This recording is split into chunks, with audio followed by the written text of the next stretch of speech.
How's it going? And welcome back to the Creative Endeavour podcast. This is the podcast bringing you inspiring stories from creative professionals from around the world. And I've really missed you. It is such a pleasure to have your company here once again. Now, in this episode, I'm talking to Lloyd Lewis, who's a fantastic portrait painter and a landscape painter based in the United Kingdom. Now, I've been talking to Lloyd for the last several months just online through Instagram, and as I was beginning to hear more of his story and his creative trajectory, I just had to have him on the podcast. Lloyd is not only a great painter and an incredible draftsman, and he's got a technique that's really similar to Lucian Freud with its chunky brushwork. I just love it. But he's also the two-time world kickboxing champion. Now, for me to kind of process that mentally, of what it would take to actually get in the ring and face somebody else, what a mental game that must be. I couldn't think of a bigger challenge, really, that you could put your body through physically. So I wanted to hear more about that naturally, and then how the heck did he end up becoming a painter and creating incredible work? So this was a lot of fun. I got so much out of hearing Lloyd's story and just talking with him. He's a really motivated guy and he's totally dialed in creatively. And so it was great just to hear about his life, but also some of the things that he applies to his creative journey today and what really makes him tick creatively. I really got something out of this conversation and I hope you will too. So without further ado, here's Lloyd Lewis in the Creative Endeavour.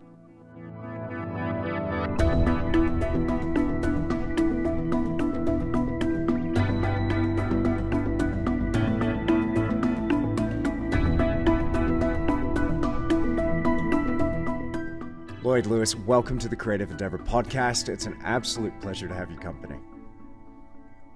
Thank you very much. I'm really excited to be here. It's going to be awesome. I can't believe I'm on the Creative Endeavour, so thank you. Thank you very much for asking me. Oh, mate, no, it's an absolute pleasure. Look, you're an interesting dude, and there's lots of stuff that we have to talk about. And I should mention to people, as I would have done anyway in the introduction to this podcast, about you being the two-time world champion kickboxer before becoming, a great portrait artist. Maybe we can kick things off here, but with your creative story and how you kind of found that passion for art. Sure. Well, I've always loved drawing. Ever since I was a kid, it was my one thing that I was good at. I had really bad asthma. I wasn't very good at sport or anything like that. I was terrible at sport in school. Always picked last and things. But I just loved art and I loved drawing. I went to art college after I left secondary school, and it just kind of, the wheels came off it a little bit. I didn't feel like it was the place for me. I didn't gel with the teachers. I didn't gel with the lecturers. I didn't gel with the other students. I just felt like I was kind of the sort of black sheep of the art college family kind of thing, and it just I didn't enjoy my experience. I got sort of suspended for a day from art college because the art lecturer sat on a paintbrush. And I thought it was funny, so I laughed. And she went to the office, told the people in charge, and they suspended me. So I had to sit outside and wait for my lift. And it was like, right. And I kind of thought at that point, I don't think this is for me. So I left art college, and I was 17, and I started martial arts, freestyle kickboxing. I was lucky enough to meet someone who changed my life and changed my outlook. His name is Graham Brockway. He's my trainer. I never had a really good, strong father figure growing up. My dad wasn't the nicest or the best, but Graham was wonderful. And although if he was here now, he would tell you, when I walked through the door of the gym, he gave me 2 weeks. He said, "There's no way that guy will last, will stick it," because Graham has one speed, and that is flat out. I was lucky enough to work with him as a labourer, and we would work non-stop. We'd start at 9, we'd have a coffee break at 11, lunch, and then we would literally be flat out non-stop. So I had my first fight within 3 months, and I won that one. Andrew Morgan in the Cumvelling Club in Swansea. lovely Swansea. And I won my first title, my Welsh title, in 5 fights. And I don't think anybody else in the gym has done that, managed to do that. It's pretty cool. I was excited. It was brilliant, like 5 fights to win a Welsh title. I became Welsh, 2-time Welsh champion, British, European, Intercontinental, and 2 times World Kickboxing champion. I beat the likes of Alex Reed, who's quite famous in the UK. He was married to Jordan, who's quite a famous lady. I beat him in the European Games, the first ever European Games. I won that twice. I won the World Games twice. I'm a black belt, second dan. And so I had 57 fights, 49 wins, and 39 stoppages, and it was something I just loved. And wow, I would get up, like when I was fighting, I would get up at ridiculous o'clock in the morning, go for a run, and it would range from like a 3-mile run to, or if I was fighting a 10-round fight, it would be 10, it would start at 3, but then it would go up to 10 miles and then come down again. And I did that 5 days a week running, and I trained 5 days a week. I saw it as, I always thought if I was going to be good, I had to work hard, and I had no choice but to work hard. My trainer Graham, he would absolutely annihilate us all the time. And I got one of my best friends, we started together, John James. He passed away last October. He was an amazing martial artist and a brilliant rugby player and everything. But we used to train together. We'd have a ridiculously hard session, and then at the end of the class we would then start doing like light free weights, like we call it speed weights. So we'd do half an hour of speed weights after a session that would hospitalize a normal person. It was insane. But like people would always say, like, what's wrong with them? Why are they doing that? And Graham would say, well, that's how they're going to become champions. And then when we became champions, it was like, well, that's why they're champions. And that just stuck in my head. You get results from working hard. So yeah, that's my kickboxing journey. I then left kickboxing because I needed to finish my degree. Mm-hmm. And that was thanks to my trainer Graham. He said I was the most cleverest labourer he'd ever met. So he pushed me to do further education, to do my A levels, and to do my degree. And he was sad to see me go, but I finished with a wonderful career. I only lost 8 out of 57, which isn't bad. And I had 5 amateur boxing fights as well. I was very close to going pro boxing. But I decided to pursue my degree. I got my degree, which was awesome. When I finished my GCSEs and I got my GCSEs, my sort of like after secondary school, I asked the assistant head there in my secondary school if I could do A levels, and he looked at me and he said, "Nope, you're not clever enough." And I was like, "Right, okay." So after getting my degree, I felt like going back to that school and going, "Oh, you look at this," but I didn't. Wow. So just for some of the people outside of the UK that are listening, so A levels, that's like senior in high school, right? I think so. So you do you finish, you go sort of year 11, and you do your GCSEs, and then the next lot up is A levels, and then the next bit is degree. Right. And what was the sense? Yeah, absolutely. What was the degree in? It was coastal zone management and marine environment studies. So it was like all about the sea and things like that. So it was a wonderful degree. We got to go to Iceland and a few other really cool places on the degree. So that was really interesting. That's cool. I became a science teacher for 15 years in a local school in Bristol. It was quite a rough school. But it was patchwork, and it was a lovely school. The kids were amazing, and I loved them, and they knew that. And we'd always have lots of fun and stuff. But I had, towards the end of my teaching career, I had real problems with my back, and I had to have 3 spinal surgeries. I was going to say serious spinal surgeries, but that didn't need to be said, does it? When you have a spinal surgery, it's not like a walk in the park. That's a big deal. So yeah, I went. Yeah, it's a big deal. It was horrible. I went to bed one night and said to my wife, my back's really killing me. And I woke up the next day and I literally couldn't walk. It was horrible. So I kind of, it was about 18 months to kind of,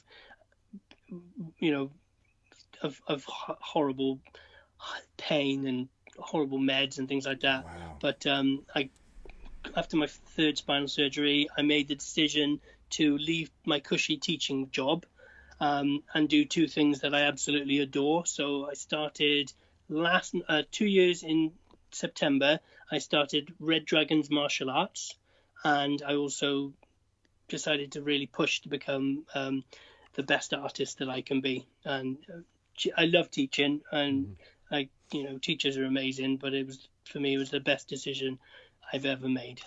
Wow. It was wonderful. I mean, even with a global pandemic and the lockdown, that was hard because I had to do online courses and online classes. My back was a nightmare. And my daughter had to have spent 3 weeks in hospital as well. But apart from that, it was all right. Yeah. Wow.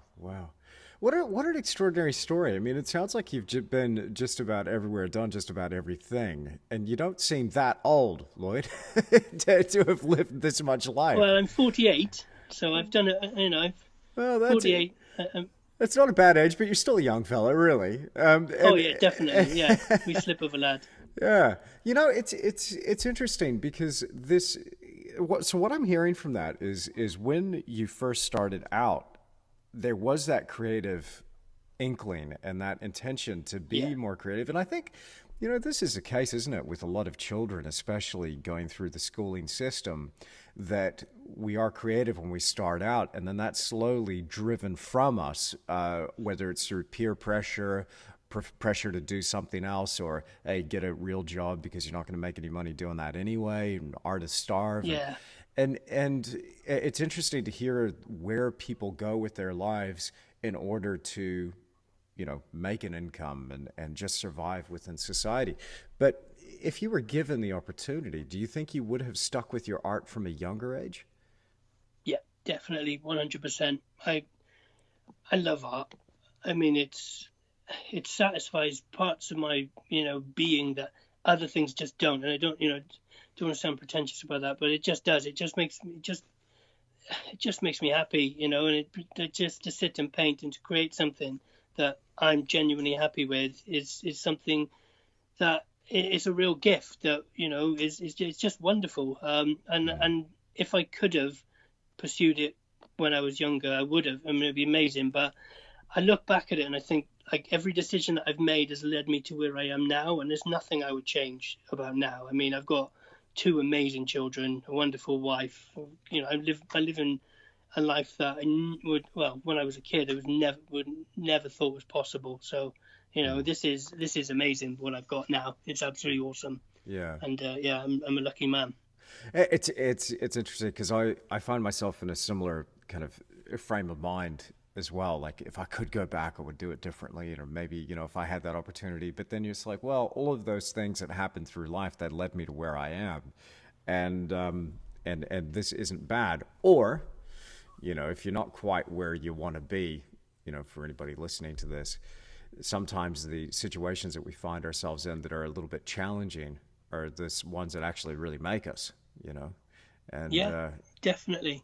Yeah, definitely. I mean, it's just the spinal surgeries alone. I mean, I literally existed for 18 months between lying in bed and having hot baths and hardly able to I couldn't lift my children. It was hell on earth. It was hell on earth. But what I did do, I knuckled down. I drew. I tried to paint. That was really hard. But I read and I read and I read, and it was like all sorts of books. Lots of kind of positive self-help things and anything, but lots of art stuff. And it just kind of triggered something in my head that this is important. My life is important now, and I want to have quality from my life. And I just went for it because this hard time won't last forever, and it didn't.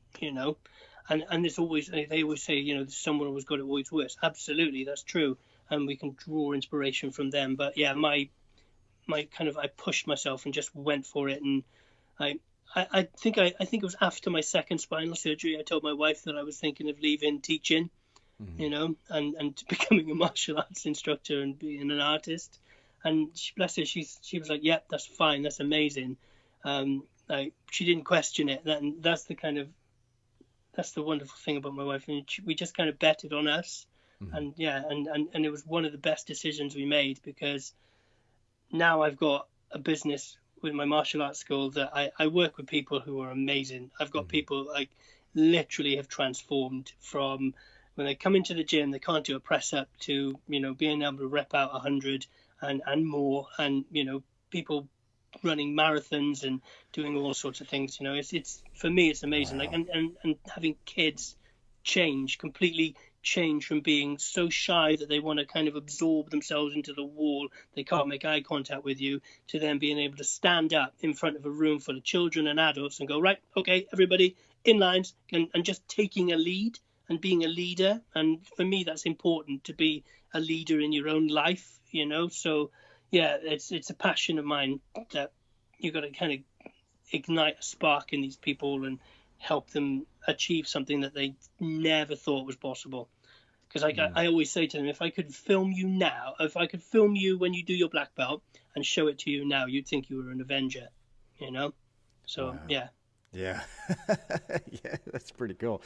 Well, look, I did see a little bit of the one of the fights that was uploaded to YouTube that you were involved in, and you look like a bloody Yeah. Avenger, mate. You know, you really do. Yeah. Yeah. Yeah, it's Yeah. that's There's a couple of them. There's one on our YouTube channel, where I yeah. beat Alex Reed, and then the other one is I lose that one. I've got to put some other ones up, because I only lost 8. And Yeah. there's only 2 on there, and one of them I lost. Oh no, no, no. So yeah, Yeah, that's, upload more. Yeah, no, inspiring stuff. I will. What have you found, through what you've gone through in your life? What have you found that link is between this kind of this mind body connection, but through your martial arts and your training, your physical fitness? How has that related back to your art? Have you found any kind of connection there that you're conscious of, that is something that you think about? I think it's all in the mind. Like, your mind is something that will just put you, push you past anything that's comfortable, uncomfortable, or anything like that. Like, my trainer Graham, I've said before, he used to absolutely destroy us, and his mission was to destroy us. When I did my black belt, I had to get the money to get my black belt, right. So I had to win a tournament, the European Games, the week before. So I had 4 fights, I think, 4 Hmm. full contact fights. Um, Luckily, they only lasted a few rounds each, so that was good. But it's really hard on your body. And then the next week, I had to do a black belt grading, and I can't remember, it was 8 hours long. And at one point, we were in the horse stance for 45 minutes. And the head of the association was grading us, and he said, if you get up once, you fail. So if I'd listened to my body, I would have given up. But you just put your head somewhere else and you just go for it, Yeah, and yeah. I think that's with my art as well. I don't I just keep working, I keep trying, I keep improving, and I just want to be the best. I'm the best version of me now.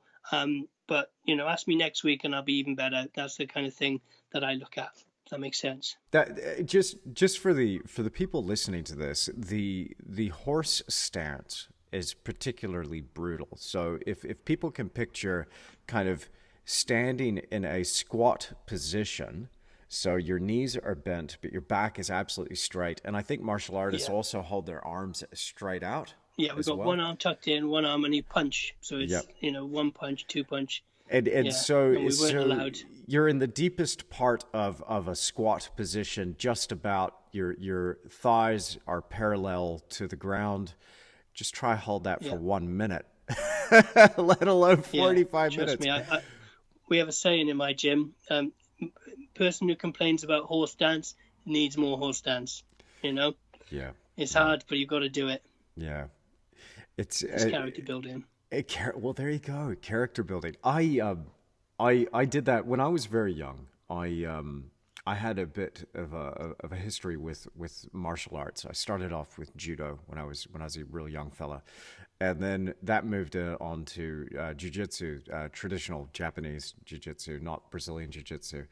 And then I did some silly ninja art in Perth, in Australia, about 15 years ago now, called Ninjukai Taijutsu, which was Oh, which was really interesting. And I stopped that as soon as we started using weapons because I couldn't actually see much of a link between using weapons and, you know, swinging a sword around or a staff or whatever. Maybe it had some benefit, but what I really enjoyed was the throwing, the locking, few striking techniques and that sort of thing.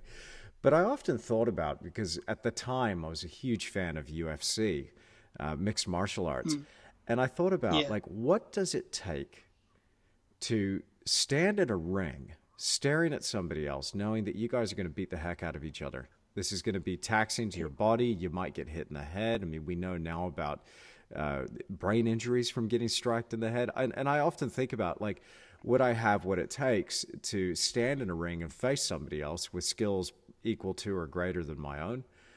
Would I want to be hit by me? Or, you know, face somebody who, and I'm like, because Yeah. they grade you, you're going up against similar weight class, and that person's training their butt off just like you've trained your butt off, and I'm thinking, no, like I think it's one of the hardest things you can do. Is one of the yeah, bravest things you can do. I know it's not for everybody. My trainer had a saying: "Fighters are born; they're not made." Because when you intellectualize what fighting is, it's insane. You know, you point at someone and go, right, in 6 weeks, 8 weeks, you and him are going to have a fight. You know, and that alone enters your mind. So you've got to get that. You've got to conquer the fear. You've got to get the adrenaline under control, and you've got to make sure your training is really, really right. So yeah, I mean, I remember my first fight. I was terrified. I always had this kind of like really bad stomach cramps and things before going in.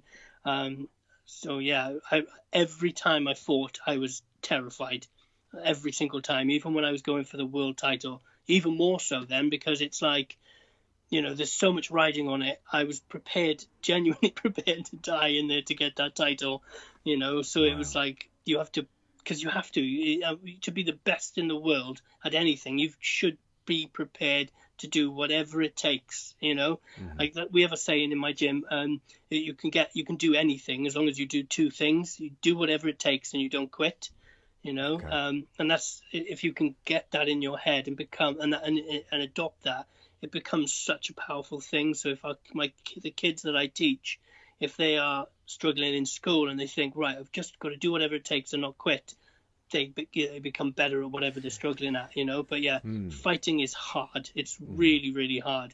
I think if I mean, I've got utmost respect for anyone, whether they've one fight and they've stepped in the ring, or they've had 100 fights. You know, it's that conquering that fear, being able to stand in front of people watching and touching gloves and having that ref and the smell of the sweat and the lights, and it's terrifying. It's insane, and intellectualizing it in this cozy environment is mad. But when you're in the gym, or you're, you know, in your training and you're training for something like that, it's the most logical thing you can do, and you work hard and you prepare. And if you do that right, you run the risk of not being as hurt as, you know, if you don't do it right. And there are some cowboys out there who don't train properly, and they just run, you know, jump into the ring, and they've had a few pints the night before, and that's insane. You can't do that. You've got to do it right. Yeah. wow. But what a fantastic takeaway, you know, do whatever it takes and don't quit. I mean, without being a fighter, I've applied that to my art business. And I was having a chat with Rachel the other day about this, you know, kind of looking back over the years, and a lot of struggle. There's been a lot of struggle, in particular over the last decade. You know, I was very lucky in my career. It kind of skyrocketed, and then it started this plummet downwards as, like, economies started to fail, as challenges became real.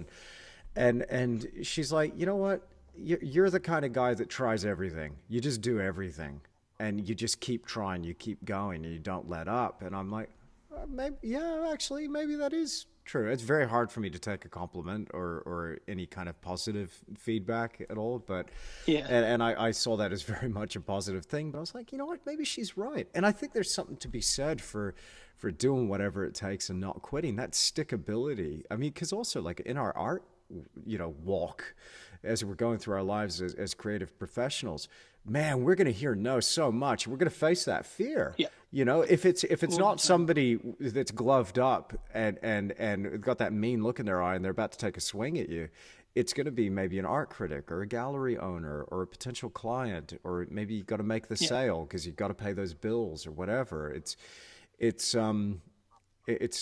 quite important to actually just keep trying, isn't it? Just keep going. it is.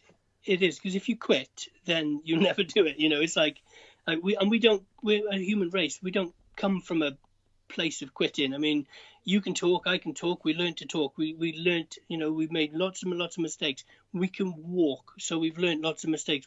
Our parents didn't see us fall down once and go, nope, maybe walking's not for you. It's Yeah, important. We yeah, just keep that whole thing going. And yes, you're going to get knockbacks. I mean, I get knockbacks regularly, and it just I use it as a springboard. Like I got knocked back. I think it was 2013 from something I really wanted, and I just obviously I wasn't good enough at that point, and I just said to myself, right, what can I do? So I made the decision. 2013, draw every day, and I've done that every single day since. I haven't wow, missed once, and I never will. I know that I'll be drawing on my deathbed. I'll be doing art on my deathbed because it's just part of me, and I love it. And it's wow. just one of those things that you just have to do. If you want to be good at something, then don't talk about it, do it. We live in a world where people talk too much and Yeah. don't do. Oh, You know, you're convicting me, Lloyd. I see.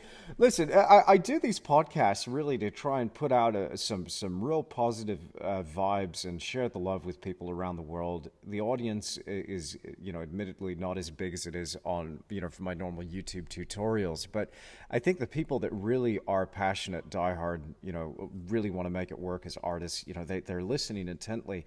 But I tell you, the person that gets more out of these podcasts than anybody else is me. And when I hear something like that, I suddenly I go, you know what? He's right. He's right. I've had these light bulb moments talking to Thomas Flew Hardy, Cesar Santos, Dino Cook, Lubomir Arzov, who's one of the newer podcasts, and a lot of these guys and amazingly talented artists like Carla Grace as well.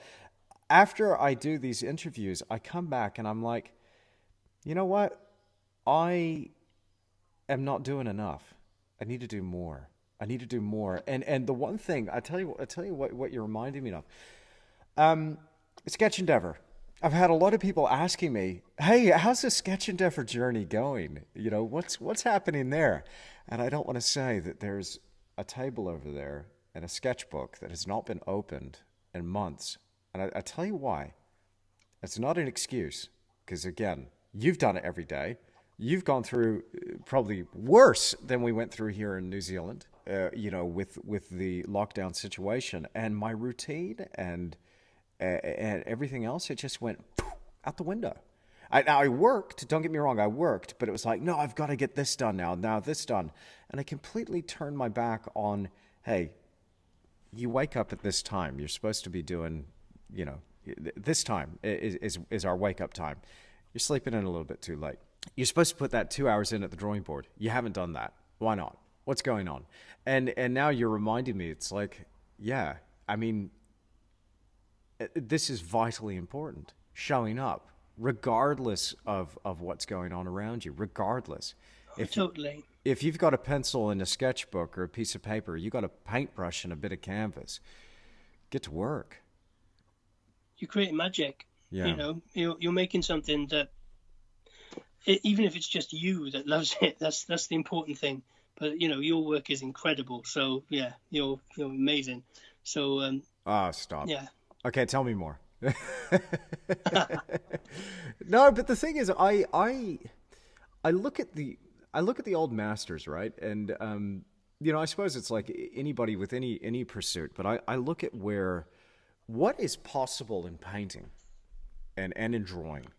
And I've seen works of art that just make me weep, like the October by Jules Bastien Lepage, or maybe one of Rembrandt's portraits, or a landscape painted by Ivan Shishkin. I look at these things, and I've been fortunate to see some originals, and hanging in museums, and a lot of people, like if you're in the UK, you've got access to the most amazing 19th century painting that was ever done. There's a few that have spread out internationally, but if you're there in the UK, man, that's where it's at. Paris, that's where it's at. So I've seen some of these originals, and I've seen the height at where we've got to in Western art and realist painting, and it just makes me weep. And it also makes me go, that's where it is. I don't know where that rung on the ladder is, but I just know there's another one in front of me, and I just got to keep going. This one's like maybe 267 rungs in front of me, but I've got to just keep climbing. And to me, it's so much a progression. It's so much we're always able to learn and grow. And I think it was Tony Robbins that said, "When you're green, you grow. When you're ripe, you rot." Yeah, that's Tony Robbins. Yeah, big fan of Tony and it's Robbins. true. I mean, I love him. Absolutely awesome. I look at people. I look at paintings of Bouguereau. I was lucky to be in Paris in December, so I saw Ingres and Bouguereau and so many others in the flesh, and it's kind of like the hair stands up on the back of your head, and you're right. You see these things and you think, this is what's possible, and it just genuine masters. And some people would look at that and go, well, I'm not there yet. I'm not there. So what's the point? And you can't have that mindset. You've got to be able to say, I'm not there yet, but that's possible. I will try my best to get there. And if I can't, at least I'll be better than I am today. There's a wonderful saying, and I don't know who said it. I think it's an American football coach, said, always try to be better than you were yesterday.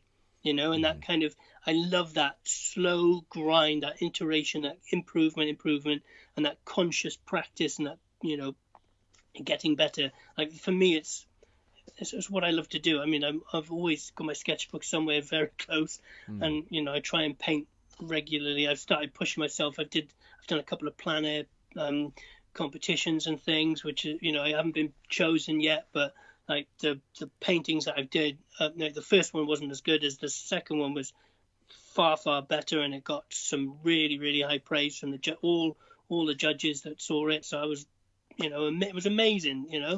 I've done art battles where you've got 25 minutes, no source material, go, and it's like, wow, it's as outside my comfort zone. It's something I would never thought I would do, but you just say yes, and you just try, and you just go, and I know when I get a little bit more busy, and I'm going to have to be a little bit more thoughtful about what I say yes to, but right now I'm just say yes and yes and yes. I mean, I was always going to say yes to this, so this is awesome. I'd set myself a target at the start of the year, like a 5-year target, and this was one of my stretch targets, to one day be in the creative Endeavour. So, stop it, Lloyd. No, it's genuinely, it's awesome. I can't believe I'm this is my soundtrack to my paintings. Before the lockdown, I'd get up at 5 a.m. and I'd be painting for 2 hours before the kids get up. But I, with lockdown and everything like it was, and like the hardcore training I had to do with the online stuff, and I had to start taking some really strong painkillers for my back. That just 5 a.m. was wiped me out. So I'm trying to get myself back off painkillers, back as fit as I can possibly be, so I can, be the best version of me after lockdown shifted and eased, so I can really get up and at 'em, because I'm hungry to do more. Oh man, I wish you all the best on that journey. It's not easy. Pain medication is no joke, and it's quite interesting the way we become addicted to those substances as well, and keeping that mind sharp. It's horrible but managing it, when I had my back surgery. Sorry to interrupt. When I had my back surgery, I was on some really, really, really strong pain meds, and they didn't the doctors and everything didn't really give me any indication of how to kind of wean myself off them. Wow. So I basically I did it myself, and I just took one tablet less every day Hmm. over a very short period of time, and I was on like ridiculously strong pain med. And it was like 3 to 4 weeks after I'd stopped taking my last pain med, I was still getting really horrible withdrawal symptoms and sweats and everything. And I phoned my doctor and I said, look, I've gone 4 weeks, I haven't taken anything, but I'm still like getting these withdrawal symptoms. What can I do? And she said, take another one. And I was like, I can't take another one. I've gone 4 weeks without taking it. Oh You know, no. how can I then just go, oh yeah, brilliant, I'm back on it? It's Yeah. yeah, it's so yeah. I just pushed through. It was really really hard. It was Dude. it was a real mission and a marathon. But yeah, got there in the end. But I want to not ask you nice. though, like, you know, because on that as well, it's like, I mean, we're constantly facing these challenges in our lives, and you've faced some really profound challenges, and that's why it's so interesting to have a chance to talk to you. What I find when I get emailed and questions, coming through social media, for instance, people are a large percentage of people are just wondering how to get started. And as I press them a little bit, and I start finding out they have this kind of debilitating fear where they haven't actually started at all. They're afraid to No. start. What do you say to somebody in that position? Because you strike me as the kind of guy that, yes, you feel that fear, but you just do it anyway. Do it anyway. Do it anyway. People will always put in their heads like the worst thing that can happen. So, there would be people who wouldn't do this podcast because they can't talk in public. And, when they go out and have a conversation, they're talking in public, but they don't think like that. Like you're always going to not be the best you can possibly be until you've tried, until you've practiced, until you've failed. And I think a lot of people, and I'd say it's our education system that really fosters this, failure isn't kind of looked upon as a yay kind of thing. It's more of a, oh no, you got that wrong. Cross, but you got that right, big tick. It's like almost Pavlovian because you don't want that cross, you want that tick. And it's awful because it programs people not to take risks, so you don't want to get things wrong. It's inherent. It's really bad in the education system, and I could talk about this for a while because it's it the education system, especially in the UK, is propagated upon kind of one correct answer, one way of finding it, and that's it. And life isn't like that. There isn't one correct answer. There isn't like if you're painting and trying to create something wonderful, there's not one thing that you do that's going to get it right. There's a myriad of ways of getting there, and every single artist is different. And even in these podcasts, life, there's more than one way of getting there. And we have created people who are failure adverse, won't take risks. And when you take those risks, that's where the magic happens. That's where you go and become better. You get in that deep water and you really, really push yourself and create Yeah. something wonderful or do something wonderful, and you develop your confidence and your self-esteem will grow.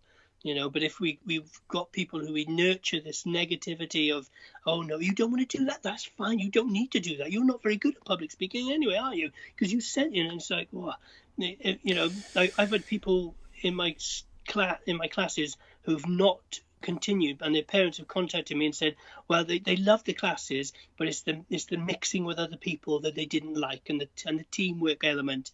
And I'm like, these are children, and they are going to live a life where they have to work together.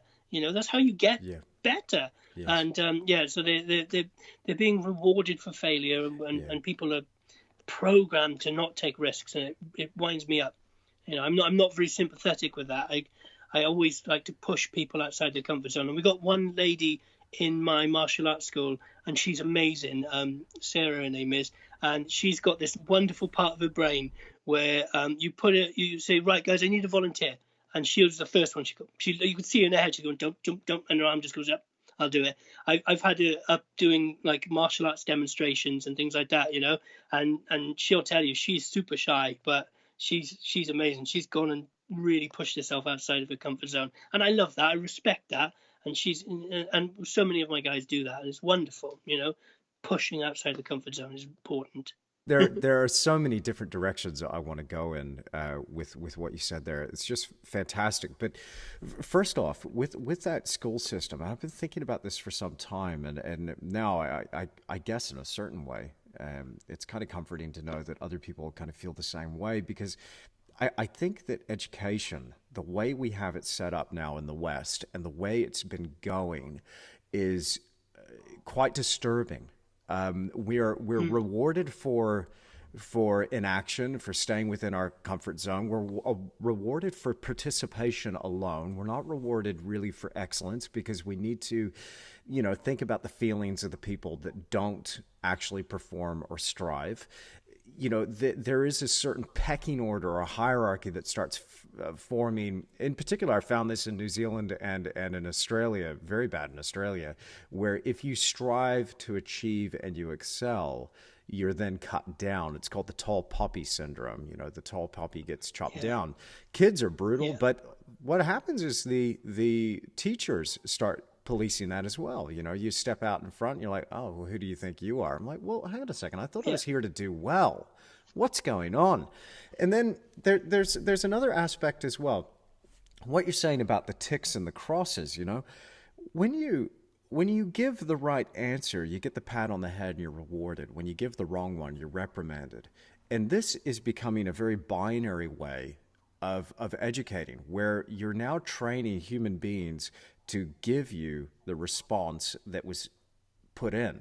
So information in, information out. We're now become a feedback loop where we're repeaters. We're repeating the information that we've been told.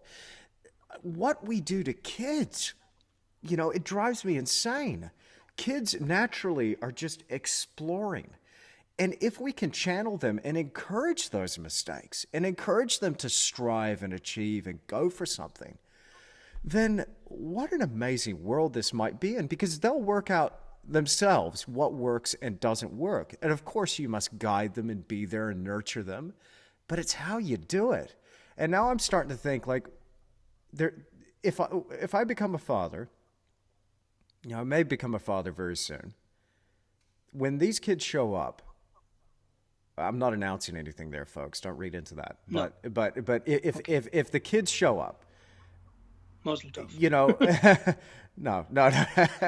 If they show up, then I'm thinking, like, am I going to send them to school? Because if I had a time machine right now, Lloyd, I'll tell you what I'd do. If I could go back to my school days, I would have done this. I would have been sitting there in class. I would have taken my school book at the age of 14, closed it up, gotten up, walked out.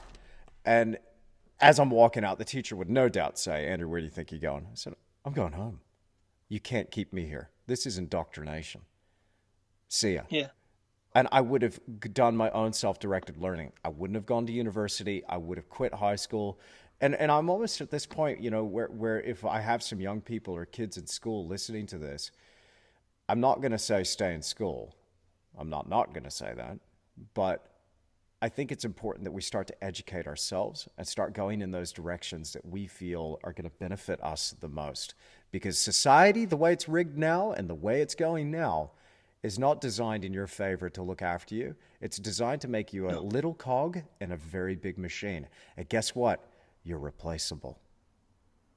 Oh, eminently so. It frightens me to think my little boy and my little girl are going to kind of if they do the traditional school, work, retirement, death. And retirement and death is that, work is there in school. And it's terrifying. They might get, you got a bonus, or you got a promotion. And everything is kind of, all the pleasure and the fun is backloaded. So we're not having that moment of, kind of being able to travel and explore. And, we might have a gap year or whoop-de-doo. It frightens the hell out of me that my little ones are going to end up like that. I want them to be creative, and they are wonderfully creative. They don't have games consoles or anything. They sit and spend time with a piece of paper and some pens and just look what I've done, look what I've done, look what I've done. And it's things like that we really need to nurture, and we need creative people, we need creative thinkers, we need people to come up at things from several different viewpoints. We can't always have the same viewpoint. Was it Einstein said we can't expect to solve a problem by coming at it with the same thinking that created the problem. I'm paraphrasing, yes. But it's such a wonderful quote. And it's so apt for today. We Absolutely. Are developing failure adverse people. I've seen children who have broken down in tears because they can't do one tiny little thing, and it's the end of the world. They're done, and their parents swooping in and and it's like, no, you let them fail completely. 100% is how you get better, and it's brave to, and especially in this kind of culture, to sort of say, no, go on, let you and give them that little bit of extra rope so that they can make their mistakes and things. But yeah, it's a frightening thing for me, for my little ones to go on and have a mundane grey beige life. I don't want them to have that. Yeah. I want them to have a life full of colour and be whatever they want to be. If they want to be an architect, an artist, a doctor, accountant, whatever, that's fine. But on their terms. That's important. For sure. Absolutely. And I also, thinking about it, the way we've kind of rigged things up, the way education directs people is to specialize in like one particular thing or another. And the older I get, the more I find out it's like, well, I would love to learn how to fix a car. I'd love to know about health and wellness. I'd love to learn how to fish, potentially how to hunt. I would love to learn how to grow my own food. And not only I'd love to learn, about my art, of course, and more about my art. I'd love to learn about paint chemistry. I mean, there's so many things just right there. I'd love to learn all about business. It's endless. And it's like, nope, I'm a mechanic. I'm doing the mechanic thing. That's what I do. And I think about how many people a few generations back had to know everything or a little bit of something about everything, and we're great generalists. Those are useful people. Those are really useful people definitely. To get around. Yeah. Since leaving school and things, there's this idea that you get your job and that's it, and you're done, and school finishes and learning finishes, and that's a crime, because learning, I'm going to sound like a poster, but learning should be lifelong. It's a constant progression, of getting better. It's that iteration of being better than you were yesterday. I'm always I'm a creature of habit, and so I've got my drawing, I commit to learning something new that is going to help me or inspire me with my art every single day, non-negotiable. Christmas Day, do it, non-negotiable. So I read books upon books upon books, and it's important, and we've got the internet, and on our phones, and we've got access to virtually everything. Jordan Peterson said it's like the advent of, it's like the new printing press. And he's right. There's literally nothing we can't do now with our phones. We could run a business. We can run as Gary Vaynerchuk calls them, a side hustle from our phone, and create a little bit of extra wealth so you can retire sooner and live more of a life, which is what we need to do. We need to be not cogs in the machine. We need to be creative and live a life that's full of joy and happiness and color and mistakes and falling down and getting back up again. All that good stuff. Yeah, absolutely, man. For sure. I couldn't agree more. And I think, I have said often on the podcast, there's never been a better time to be an artist.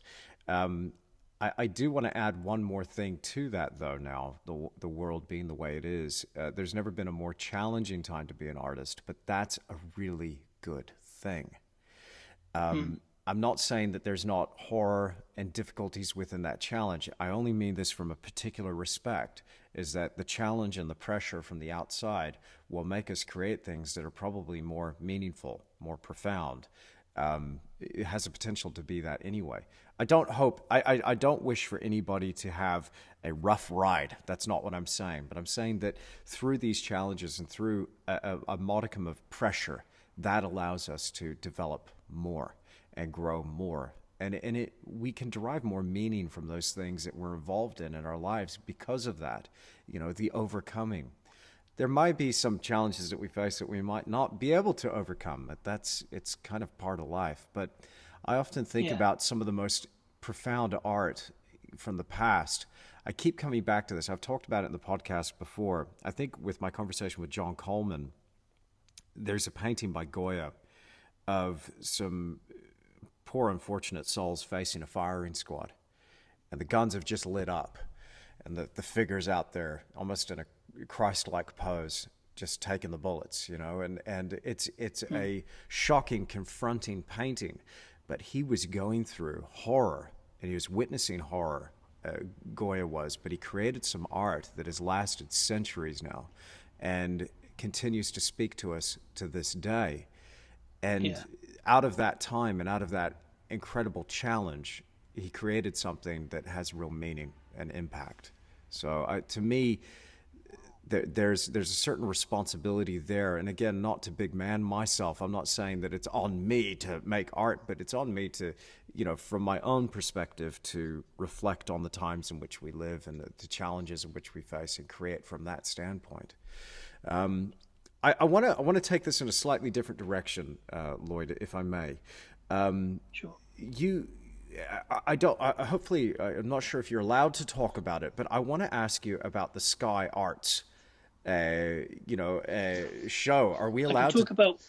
Are we allowed to talk about it? Last year. I can talk about that. I was a wild card entrant last year, and it was an interesting experience. It was the first time I've ever painted on plein air, and I went there. If I was to do it again, I would do it completely differently, and more on that later, at a later date probably. But I was confronted by this gigantic Hertzmontschuh castle, mansion, and I painted this building in a tree, and I was completely raw in terms of landscape. I had no idea about landscape at all. I'm more kind of figurative, and portraits my passion. I love portraiture. I definitely put myself as far outside of my comfort zone as I possibly could. But I got to meet one of my all-time favorite living artists, is Taishan Scherenberg. And he's amazing, and he's exactly like you kind of see him on telly. And he was just like this lovely guy asking me about how I was making my greys and things. And I was like, this is Taishan Scherenberg asking me questions about painting.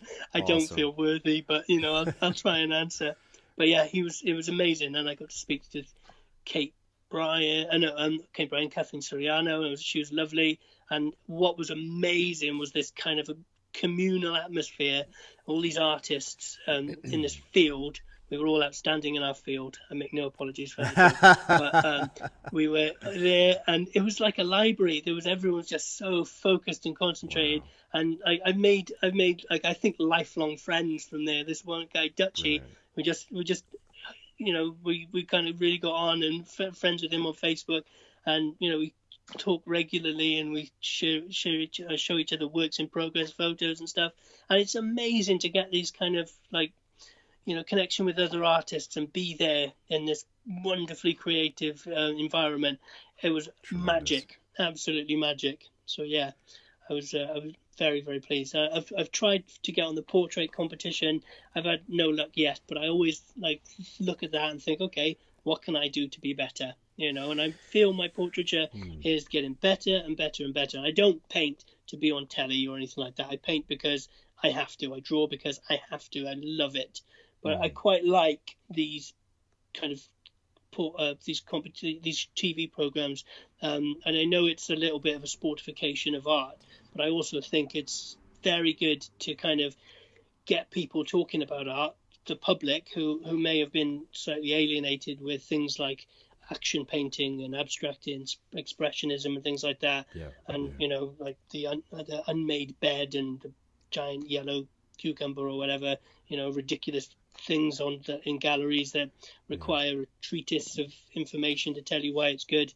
But I think it gives people these programs allow people to get back in touch with art and inspires them in many ways to pick up a pencil and start drawing. And that is never bad. That's always good. Yeah. So I quite like that. Well, that is absolutely awesome. And I love your outlook about this as well. Like, of the way you continue to strive. I mean, we were talking recently off the podcast, as we were setting this up, and talking about what you were going through to kind of get into the landscape mode, because you've been in portrait mode for so long. And this is one of the things I really admire about you, is that you continually throw yourself into these challenges. It is. I think there's something going on there that is seriously wrong with this Sky Arts program. And you can't say this, I'm sure, but I'm going to say it for you. Sorry, but I think that they are really missing an opportunity to have you on that show, because I've watched that show. Thank you. Portrait Artist of the Year, and what you say is true. I mean, this is a wonderful. I mean, maybe it is a little bit of a competition, and maybe that kind of building up of this takes art into a place that maybe it shouldn't go. But at the end of the day, it's getting people talking about art, looking at art, and maybe even creating themselves. But the quality of your work, I've seen a lot of really dodgy portrait painters on that show, and your quality is exceptional. Like, you've got this real Lucian Freud-esque, beautiful painterly way of. That's amazing. Nah, man, like the way, the confidence in your brushstrokes is such that I look at your work and I really admire it, because when I try to do what you do, I don't know why, but I end up getting so tight, and that 00 round comes out again. And I joke about this often, but it's true. Like, I keep, every time I approach the canvas to do a portrait, I'm like, this is the one that's going to be loose and painterly. And it's like, there's something in my brain, I can't do it. And I'm like, I'm looking at you and painters like you, and it's just like, bam, bam, bam. It just seems like it's got this freshness and aliveness to it. And thank you. I really appreciate you saying that. I think, and you did a drawing that you posted recently on Instagram, the self-portrait with a red pencil. Yes. Come on, dude. Like, that is an amazing portrait. Like, the freshness and the mark making. Like, I'd be there. Like, you should see these little drawings I'm doing. It's just like, it's like hatch. And like 6 hours in, I'm like, what am I doing with my life? But you're drawing. That's the amazing thing. I can't remember. There's a wonderful quote by Rembrandt that said something about, like, every hour spent drawing is, what was it? Can you remember that? Do you know that one? No, but profit. Every hour spent drawing is profit. Oh wow, yeah. Well, that's I love that. That's cool. I like that. I like that a lot. Yeah. Yeah, but I just never wasted time drawing. That selection panel on that TV show, man, they better pull their heads out sooner rather than later and actually recognize the talent that you are and what you'd bring to that show, because I'd love to see you on Sky Arts. I'd love it, because my little ones would love it to see me on there and things, Yeah. So yeah, they're great kids, and they get a real kick out of it. They're wonderful. So yeah. I got a cheesy idea. I had to shout out. I got a cheesy idea for you, Lloyd. You could show up in your kickboxing outfit with your black belt, and they might just be too afraid not to let you join. That might be it. Yeah. They might just make me a cup of chamomile tea and ask me to sit down and relax. But yeah, I love it. So what's next for you, mate? What's next on the cards? You've got your martial arts school that you're doing, and through all the challenges that we're facing now, you're doing that through Zoom. Are you able to get back and do that in person now and teach people in person? Yeah, recently we've been in the local parks, which have been amazing. And as soon as we started back in the local parks, we were signing up members in the field. They were coming for free trials and then signing up with us. We're hoping to get back. We could have got back in July in our venues, but we wanted to really make sure that we were going to be as safe as we could for our members. So we're looking to get back in September in the dojo with measures in place. But I can't wait to be able to, get back and high-fiving kids again properly, and taking them on the pads and sparring and things like that. It was really good. I mean, we don't with my guys, we don't spar until they've earned their green belt.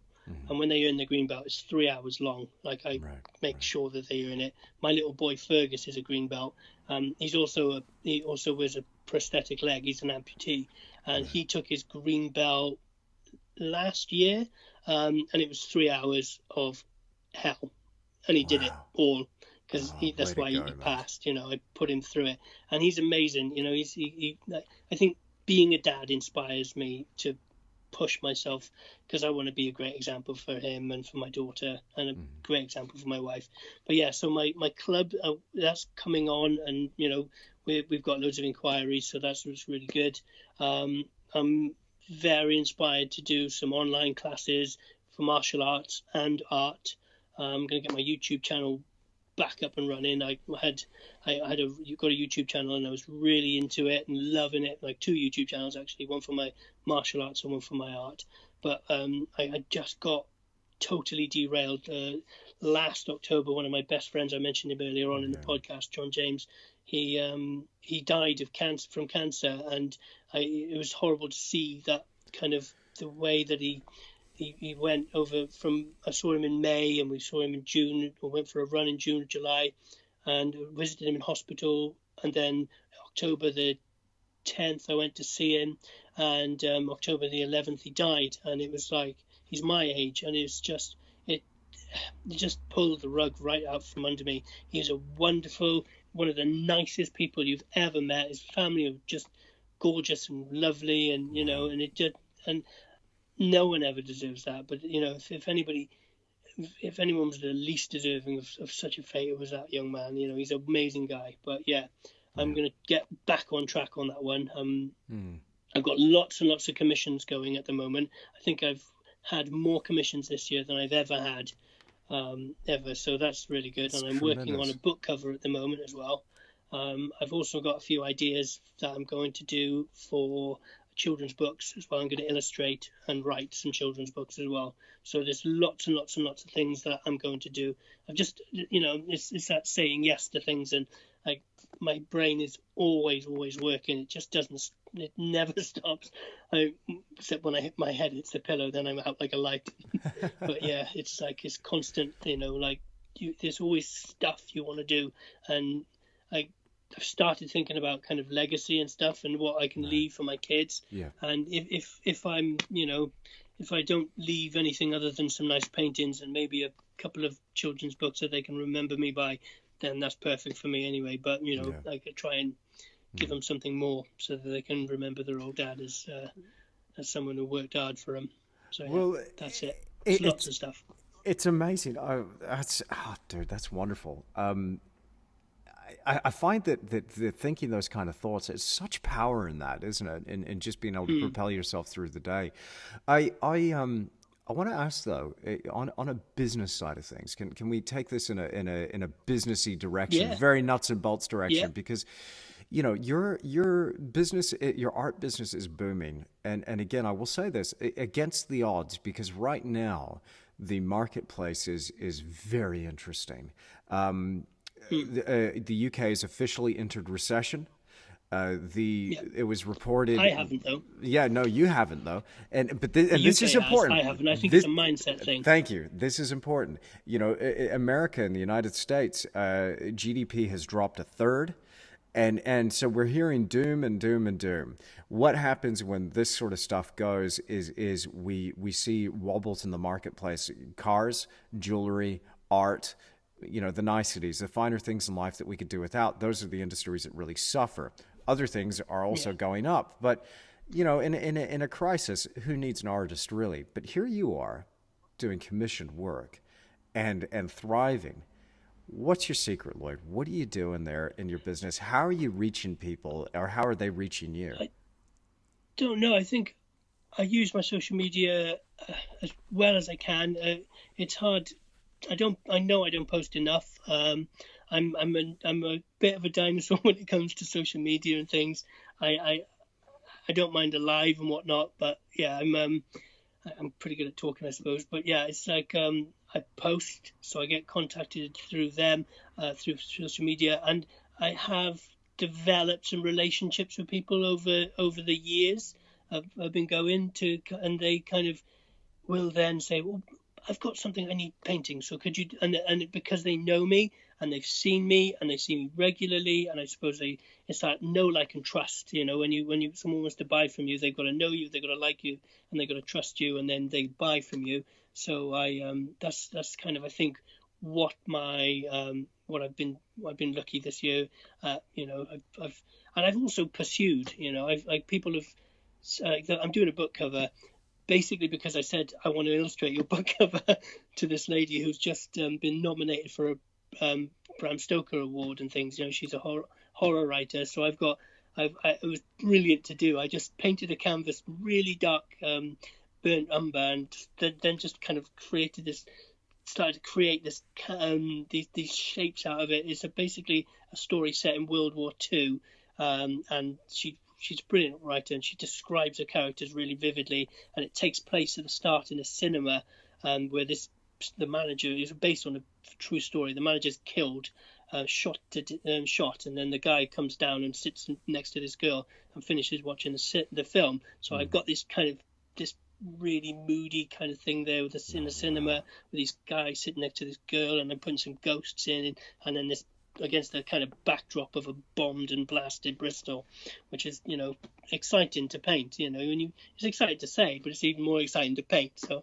yeah, so I pursued that. So I think some of the things I've pursued and said, like, you need me to do this. I think I could do really well for you. Can I tell you why? Or can I tell you what I intend to do? And they're like, that's really good. Yeah, okay, we'll do that. So it's not being shy. Like, just if I'm there. shy, then I'm not going to get it. Right. Yeah, just getting out there and just rattling yes, the bushes, see what falls out, basically. Yeah. Awesome, man. Throwing it against the wall, seeing if it sticks. I love it. I absolutely love it. I mean, there's something to be said for trying. I think this is a time now, as things do begin to get a little bit more challenging. This is a time where the real movers and shakers and the people who are after it and just going to go and get it, they're the ones that are going to get, going to get the rewards. Definitely. As a business model, I don't think it's sustainable. Right. Like rattling bushes and trying to get, sure. But it sort of helps me to. The more I put myself out there, the better my reputation is. So I slowly develop that as well. So as I that kind of snowball effect as well. I think it's been beneficial. I think. Awesome. Just man. Keep pushing and keep getting better. Awesome. Because I share my story as well. That's the thing. Another thing, I share my failures. I share my triumphs, and I have lots and lots of people saying, they really get behind me, and like I wear my heart on my sleeve, and if I've failed at something, that's fine, and I will tell them this is how I'm feeling, but this is what I'm going to do about it. And I think people identify with that, and I think something people really like to hear. You don't sort of go, well, I failed, goodbye, I'm closing this page down. It's like, right, I failed, so this is what I plan to do to get better. See what you think in a few months, and see if I've improved. And people like it. That's awesome. That's awesome. Yeah. Well, Lloyd, I wish you continued success, my friend. I think it is just awesome that what you bring to the art world and your own personal story as well. It's inspiring. You're an inspiring dude. I've been following you now for a long while, and I just love the portraiture and the drawings of what you're creating. But this has been a real treat. Thank you so much for being on the Creative Endeavour podcast. You're very welcome. Thank you. I love that you just said that as well. It's amazing. I've just been on the Creative Endeavour. Thank you so much, Andrew Tish. I really, really appreciate it. Cheers. Thank you. I really hope that you've enjoyed this episode of the Creative Endeavour podcast, and a huge thank you to Lloyd Lewis for joining me. If you want to see more of Lloyd's work, then you can find links to that in the description down below. Make sure you go and follow him on Instagram. Now, of course, if you enjoyed this episode, then please do me a huge favor. Hit that like button, leave me a comment down below, make sure you're subscribed to this channel, and hit that notification icon so you're notified when another podcast drops. Now, of course, if you enjoy this sort of content and you get something out of this while you're working away on your own projects in the studio, then make sure you share this with a friend or your family or whoever you think might benefit from this podcast. Really, it helps so much by you just sharing the word and just helping other people find this and help this channel grow. I really appreciate that, and I couldn't do it without you. I look forward to bringing many more episodes of the Creative Endeavour podcast your way. I've got a few more up my sleeve, and I'm reaching out to other artists constantly to have them on the show and share with you their incredible stories. This was an absolute blast, and I've really enjoyed your company, and I look forward to being with you again very soon in another episode of the Creative Endeavour.